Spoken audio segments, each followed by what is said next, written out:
Hello, hello, hello. This is Kevin Johnson from Leverage Consulting, bringing you the Organizational Excellence Podcast.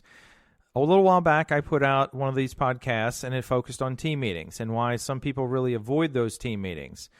One of the things that typically comes out of why people avoid team meetings is that there's negativity in the meeting.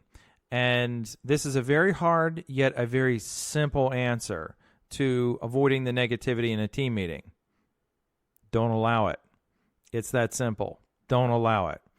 And sometimes we need to recondition people as to how we avoid that negativity.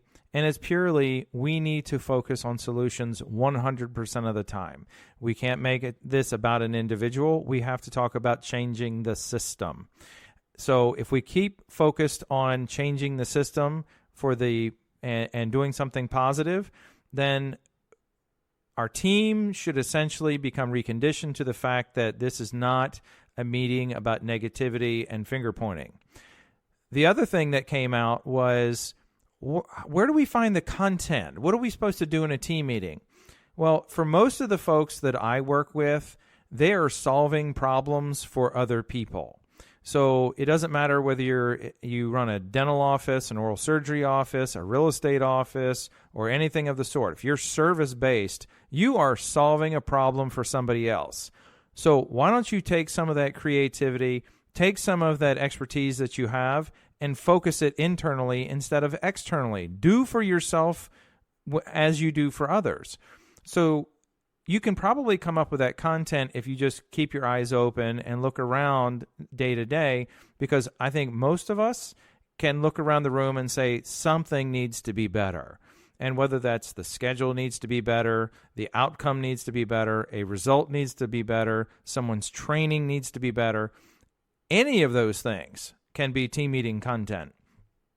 With that being said, once you have the content down, you really need to start looking at, do we need this to be about the team, or should this be about the individual? Because let's just say if you have a team of 10, the last thing you want to do is bore everyone to tears with content that's really focused on one person.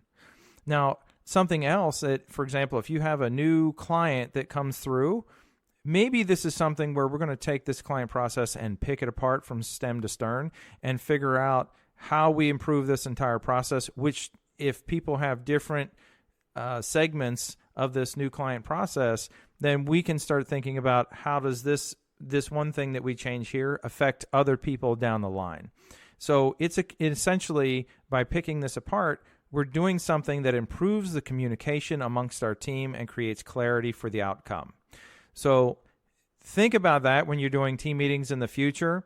I can pretty much guarantee you, if you don't tolerate the negativity and you keep your eyes open for the real content that will improve the team performance, you and your team will start looking forward to the team meetings in the future.